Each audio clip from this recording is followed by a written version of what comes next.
दोस्तों, मैं डॉक्टर द्वारका प्रसाद। दोस्तों, मैं एक मनोवैज्ञानिक सलाहकार हूँ, लाइफ कोच हूँ, कैरियर काउंसलर हूँ। आज हम एक ऐसे विषय पर चर्चा करने जा रहे हैं जो मनोविज्ञान में, जो साइकोलॉजी में बहुत ही इंटरेस्टिंग टॉपिक रहा है, जिसमें बहुत से लोग जानना चाहते हैं जिसके बारे में, और जिसके बारे में बहुत से रिसर्च वर्क भी हुआ है। आप और हमने अक्सर बहुत सी फिल्मों में ऐसा देखा है जहां पर किरदार या कैरेक्टर कुछ और होता है और एकदम से वो अपने जो है पर्सनैलिटी में चेंजेस ले आता है। यानी कि वो बहुत ही नरम दिल होता है, बहुत ही फ्री स्टाइल में जीने वाला होता है, लेकिन एकदम से उसको कुछ ऐसी चीजें उसके सामने आती है कि वो एकदम से बहुत ही स्ट्रिक्ट हो जाता है, बहुत न्यायप्रिय हो जाता है। और ऐसी कई फिल्में हैं, जैसे यहाँ पर अगर हम हिंदी फिल्म इंडस्ट्री की बात करें तो यहाँ पर एक भूल भुलैया नाम की फिल्म आई थी, उसमें भी एक किरदार को बताया गया था इस तरह का।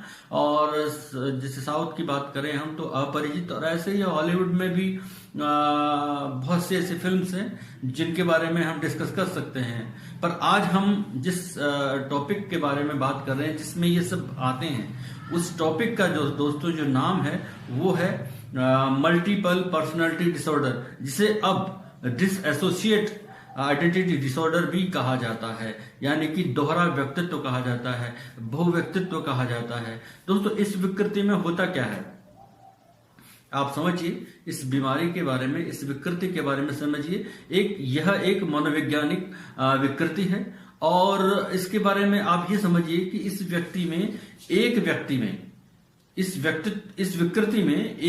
में बहुत से व्यक्तित्व डेवलप होने लगते हैं। वो दो या दो से अधिक प्रकार के जो है व्यक्तित्व उसमें आ जाते हैं, या बिहेवियर वो अलग अलग तरीके के करने लगता है। तो उसे हम जो है डिसएसोसिएट आइडेंटिटी डिसऑर्डर या मल्टीपल पर्सनैलिटी डिसऑर्डर या दोहरा व्यक्तित्व कहते हैं। जब एक ही व्यक्ति में दो या दो से अधिक व्यक्तित्व दिखाई देने लगे, व्यवहार करने लगे, तो वह DID यानी कि डिसएसोसिएट आइडेंटिटी डिसऑर्डर कहलाता है। अब इस विकृति में क्या होता है दोस्तों, इस विकृति में व्यक्ति जो होता है, कोई भी व्यक्ति हो, वो प्रत्येक जिसमें ये बीमारी होती है उसमें, इस बीमारी में, इस विकृति में अपना अपना अलग अलग विचार होता है और संज्ञान होता है। साथ ही साथ इस विकृति में अपने आप में एक जो है एक सुव्यवस्थित ढंग से ये उसमें डेवलप होती है, सुसज्जित होती है और संगठित रूप में उसके अंतर्गत आती है। ये अवस्था या ये विकृति व्यक्ति में कुछ घंटों भी रह सकती है, कुछ महीनों रह सकती है, और जब गंभीर अवस्था होती है तो ये बहुत लंबे समय तक रह सकती है। ये 8-10 महीने या साल भर तक भी उसमें रह सकती है। हम ये देखते हैं इस विकृति में कि एक व्यक्ति जो एक व्यक्तित्व अवस्था में, एक फेज में, एक स्थिति में या एक पर्सनैलिटी फॉर्म में वो मजाकिया है और बिल्कुल फ्री स्टाइल में जीने वाला है, या उसको कोई केयरलेस है वो अपने आप में। लेकिन जब वही व्यक्ति कुछ ही समय बाद दूसरे व्यक्तित्व फेज में जाता है, व्यक्तित्व धारण करता है, तो वो बहुत ही चिंताग्रस्त दिखाई देगा, सीरियस दिखाई देने लगेगा। तो ऐसा बहुत तरह का हमको देखने को मिल सकता है। यही DID है, मल्टीपल पर्सनैलिटी डिसऑर्डर है। तो इसे ही हम बहुव्यक्तित्व या जो है मल्टीपल पर्सनैलिटी डिसऑर्डर कहते हैं। अब इस जो है DID या मल्टीपल पर्सनैलिटी डिसऑर्डर में कितनी अवस्थाएं हो सकती हैं, ये अपने आप में बहुत चर्चा का विषय है। तो दोस्तों, रिसर्च वर्क में ये आया है निकल करके कि एक व्यक्ति में लगभग 15 प्रकार की जो व्यक्तित्व इस अवस्थाएं आ सकती है, पाई गई हैं। लेकिन एक केस ऐसा भी पाया गया जिसमें एक महिला थी जो 2D चेस नाम की महिला थी। उसमें आप सरप्राइज कर सकते हैं कि उसमें 92 तरह के व्यक्तित्व पाए गए, और उसमें अलग अलग फेज के अलग अलग तरीके के व्यक्तित्व पाए गए। रिसर्च में जब देखा गया तो वो हर जो है घंटे में अपने आप में नया रूप धारण करती थी, और वो अपना पहले वाले रूप के बारे में उसको और लैप कर देती थी। तो ये इसके अगर हम बात करें कि कितने तरह के व्यक्तित्व पाए जा सकते हैं, तो हम आराम से कह सकते हैं, मनोवैज्ञानिक तथ्यों के आधार पर कह सकते हैं कि एक व्यक्ति में 15 प्रकार के व्यक्तित्व या बहुव्यक्तित्व पाए जा सकते हैं। तो ये बात है। दूसरी बात ये है कि ये जो व्यक्तित्व पाए जाते हैं, ये एक अवस्था से दूसरी अवस्था के बारे में एक दूसरे के बारे में मतलब बहुत हद तक आपस में जानते भी हैं, एक दूसरे के बारे में बातचीत भी करते हैं, व्यक्तित्व बात करते हैं, एक दूसरे के बारे में जानकारी देते हैं। जहां तक इस बीमारी में या इस विकृति में इसके जो शुरुआत है वो कहाँ होती है दोस्तों? यह विकृति बाल्यावस्था में प्रारंभ होती है और बाल्यावस्था में होने के बाद यह विकृति जो युवावस्था में जब कोई व्यक्ति या जो जो मेल या फीमेल होता है जिसमें ये प्रॉब्लम होती है, विकृति डेवलप होती है, तो ये उसकी युवावस्था में आते आते दिखने लग जाती है। और ये जितने भी डिसएसोसिएट डिसऑर्डर्स होते हैं उनमें ये सबसे गंभीर होती है, चिरकालिक होती है, लंबे समय तक चलने वाली होती है। सबसे बड़ी बात, इससे छुटकारा पाना बहुत लंबे समय के ट्रीटमेंट के बाद भी कई बार नहीं हो पाता है। तो ये अपने आप में एक गंभीर बीमारी है जिसके बारे में हमें शुरुआत में ही ध्यान देना चाहिए। आप ऐसे बहुत से मौकों पर गए होंगे, जो धार्मिक आयोजन में भी गए होंगे, जहां पर पूजा पाठ के अलावा ऐसे आपने देखा होगा कि लोग एकदम से अपने व्यक्तित्व में घर से अच्छे अच्छे भले उठ के जाते हैं और वहां जाते ही या ऐसे आयोजनों में जब बैठते होंगे जहां आप देखते हैं कि घर से अच्छा भला गया और वहां जाते हैं उसका रूप भी बदल गया। आप खुद सरप्राइज करके देखे कि यार इसमें हुआ क्या, ये ठीक तो चला था, एकदम से ये आवाज भारी कर ली, कुछ अलग तरह की बातें करने लग गया, या अपने आप को ईश्वर तुल्य समझने लग गया, या बहुत सी ऐसी चीजें हैं जो वो एबनॉर्मल आपको लगने लगेंगी, वो करने लग जाता है। तो यही उसका जो है DID डिसऑर्डर कहलाता है या मल्टीपल पर्सनैलिटी डिसऑर्डर कहलाता है। सबसे बड़ी बात इससे, इस बीमारी में जो सबसे बड़ी बात है, ये पुरुषों की तुलना में महिलाओं में अधिक पाई जाती है। और अगर हम और भी अधिक इसमें अगर सरप्राइज करें तो ये बात आपको निकल कर आएगी कि महिलाओं में भी ये फीमेल जो चाइल्ड होते हैं उनमें अधिक पाई जाती है। अब इसमें इस बीमारी के अलावा या इस विकृति के अलावा और क्या क्या प्रॉब्लम क्रिएट होती है इसके बाद? इसमें डिप्रेशन आएगा, इसमें बॉर्डर लाइनर डिसऑर्डर डेवलप होंगे, इसमें सोमेटाइजेशन डिसऑर्डर डेवलप हो जाएंगे। तो ये अपने आप में गंभीरतम रूप लेती जाती है। तो आजकल इस विकृति में बढ़ोतरी हो रही है।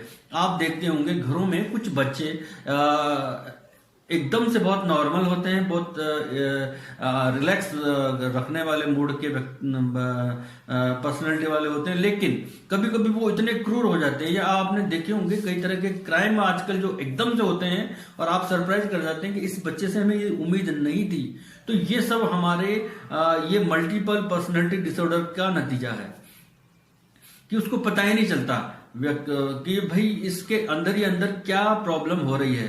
तो अब हम जब हमें ये पता चला साइकोलॉजिकल रिसर्च के माध्यम से कि ये फीमेल चाइल्ड्स में होती है, तो उसका एक कारण ये निकल कर आया रिसर्च वर्क में कि इन बच्चों के साथ, फीमेल चाइल्ड जो बच्चे हैं उनके साथ जो चाइल्ड अब्यूज होता है या उनके साथ जो बचपन में जो दुर्व्यवहार होता है या सेक्सुअल अब्यूजिंग होती है उनके साथ, जो कई कारणों से होती है और कई तरह के परिवारों में, कई अलग अलग परिवारों में अलग अलग कारणों से होती है, या हम ये कहें कि उन पे बहुत अधिक संवेगात्मक जो है उन पे आघात, मानसिक आघात पहुंचता है, जो कि बाद में जाकर के DID डिसएसोसिएट आइडेंटिटी डिसऑर्डर बन जाता है या मल्टीपल पर्सनालिटी डिसऑर्डर बन जाता है। तो ये एक अपने आप में बहुत बड़ा बच्चों में डेवलप होने वाला और फीमेल चाइल्ड में होने वाला एक कारण है और एक डिसीज डिसऑर्डर है। तो ये हमें ध्यान देने की जरूरत है कि जो घरों में फीमेल चाइल्ड्स होते हैं उनको बहुत अच्छे से हमें इमोशनली अटैचमेंट देने की जरूरत है। दूसरी बात, ये जो पेशेंट होते हैं ये कभी कभी क्या होते हैं, ये सेल्फ हिप्नोसिस का सहारा लेते हैं। जब किसी प्रॉब्लम से बचना चाहते हैं, जब किसी हिंसा, घरों में जनरली हिंसा होने लगी, हिंसा के बहुत से कारण होते हैं, वो एक अलग उसका वीडियो हो सकता है कि क्यों हिंसा होती है या डोमेस्टिक वायलेंस क्यों होता है। इसमें मेरा पहला वीडियो दे चुका हूं मैं, तो डिस्क्रिप्शन में उसका लिंक भी दे दिया जाएगा आपको। तो जब ये हिंसात्मक व्यवहार होता है तो इसमें दोस्तों क्या होता है कि बच्चा सेल्फ हिप्नोटाइज की प्रक्रिया करने लगता है, मतलब अपने आप में ही वो अपने पर्सनैलिटी को चेंज करने लगता है उस स्थिति से बचने के लिए। यानी कि ये मान लीजिए कि किसी बच्चे को ये लगेगा कि उसको शाम को डांट पड़ेगी या हो सकता है उसको 2-3 जो है उसके साथ उसके फादर या मदर या पेरेंट्स या गार्जियन जो भी उसके देख रेख करने वाले हैं, वो उसके साथ शारीरिक फिजिकल प्रताड़ना कर सकते हैं, दुर्व्यवहार कर सकते हैं। तो वो उससे बचने के लिए सेल्फ हिप्नोसिस का सहारा लेता है। वो जब आते हैं तो वो एक नया रूप धारण कर लेता है, बिल्कुल ही डल हो जाता है, बिल्कुल बीमार सा हो जाता है। तो सामने वाला उसको इस तरह के व्यवहार करने से अपने आप को रोक लेता है। अब इसमें जब बच्चे को ये पता लगता है या किसी भी युवा को ये पता लगता है कि ऐसा करने से मुझे ये प्रॉब्लम में आगे चलकर कोई प्रॉब्लम नहीं आती है, तो धीरे धीरे वो क्या करता है कि वो उसको आदतन ले लेता है, हैबिचुअल कर लेता है, तो वो जनरली ऐसा करने लग जाता है। तो ये एक अपने आप में डीआईडी की एक तरीका है। अब अगर हम इसके ट्रीटमेंट की बात करें तो इसके ट्रीटमेंट के 3 तरीके बताए गए हैं। वैसे तो ये बताया गया है, जनरल थ्योरी तो ये आई है कि ये गंभीर बीमारी है जो कि बहुत रेयरली ठीक हो पाती है। फिर भी इसमें साइकोलॉजिकल थेरेपी देकर के इसके गंभीरतम रूप को बहुत ही निम्नतम स्तर पर लाया जा सकता है, यानी कि वो सामान्य जीने के लायक बनाया जा सकता है उसको। तो इसमें कुछ थेरेपीज हैं जो प्रयुक्त की जाती हैं। वो थेरेपी कौन कौन सी है वो मैं बता देता हूं आपको। इसमें एक तो कॉग्निटिव थेरेपी काम में ली जाती है, दूसरी साइकोडायनामिक थेरेपी काम में ली जाती है और तीसरी में मेडिसिन दी जाती है। जहां तक कॉग्निटिव थेरेपी की अगर हम बात करें, यानी कि संज्ञानात्मक थेरेपी की अगर हम बात करें, तो इस विधि में क्या करते हैं दोस्तों, इस विधि में जो मनोचिकित्सक होते हैं या साइकोलॉजिस्ट होते हैं, ये पेशेंट के ऑटोमेटिक जो थॉट्स होते हैं उनकी एक लिस्टिंग तैयार करते हैं। जो ऑटोमेटिक थॉट्स होते हैं उनकी एक लिस्टिंग तैयार करते हैं। फिर जो इरिटेशनल जो थॉट्स होते हैं उनको चुनौती देने का, उनसे निपटने का एक तरीका या उनको निपटने का एक कौशल उनको सिखलाते हैं, उनके बारे में अच्छे से बताते हैं और उसको एक आधार मानकर उसको ये पहचानने की कोशिश करवाते हैं कि तुम में कौन से इरिटेशनल जो है थॉट्स ऐसे हैं जो तुम्हारे व्यक्तित्व में परिवर्तन लाते हैं या तुम्हारे में दोहरा व्यक्तित्व जो है विकसित कर देते हैं या तुम दोहरे व्यक्तित्व में चले जाते हो। इसके अलावा ये मनोचिकित्सक ऐसे पेशेंट में या इस विधि में हिप्नोसिस का भी सहारा लेते हैं। तो इस हिप्नोसिस में हिप्नोटिज्म जब किया जाता है तो रोगी अपने बहुव्यक्तित्व विकृति जो उसमें पाई जाती है उसको समझता है और समझने के बाद उसकी अर्थहीनता को पता लगता है कि मैं पहले कैसा था और अब कैसे हूं। तो धीरे धीरे उसमें लक्षण जब उसको बताए जाते हैं कि तुम पहले ऐसे थे, जनरली तुम ऐसे हो, और तुम जब तुम्हारा व्यक्तित्व बदलता है तो तुम इस तरह चेंजेस होने लगते हो, तो वो धीरे धीरे अपने लक्षणों को कम करने का प्रयास करता है। और ये लॉन्ग टर्म में चलने वाली एक प्रक्रिया है जिसके बाद जो है पेशेंट ठीक होने लगता है। ये है कॉग्निटिव थेरेपी। दूसरी है साइकोडायनामिक थेरेपी, जो अपने आप में एक बहुत डिफरेंट तरह की थेरेपी है, जो कंप्लीटली हिप्नोटिज्म पर आधारित थेरेपी है। इस विधि में साइकोडायनामिक थेरेपी में मनोचिकित्सक या जो है साइकोलॉजिस्ट जो है वो किसी भी पेशेंट में जिसमें ये डीआईडी होता है या डिसोसिएट आइडेंटिटी डिसऑर्डर होता है या मल्टीपल पर्सनालिटी डिसऑर्डर होता है, उसको उसकी जो समस्याएं हैं उससे अवगत कराने की कोशिश करता है।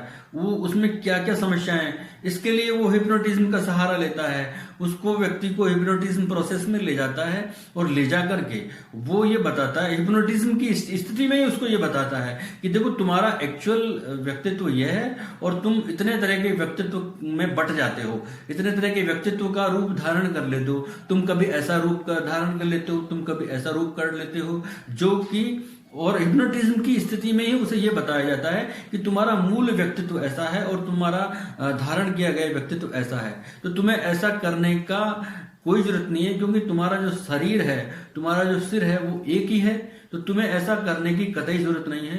तुम ऐसा करके स्वयं के साथ ही एक तरह का बुरा बर्ताव करते हो और एक विकृति को गंभीर रूप में ले जा रहे हो। तो तुम इसे कम करो, और ऐसा करके धीरे धीरे वो उसके लक्षणों को कम करने का, उसके लक्षणों की अर्थहीनता को बताता है। और अर्थहीनता जब पेशेंट को समझ में आने लगती है कि मैं दोहरा व्यक्तित्व जी रहा हूं, एक मेरा जो रियल कैरेक्टर है वो ऐसा है और मैं ऐसा कैरेक्टर में चला जाता हूं, तो धीरे धीरे वो उनकी अर्थहीनता को समझता है।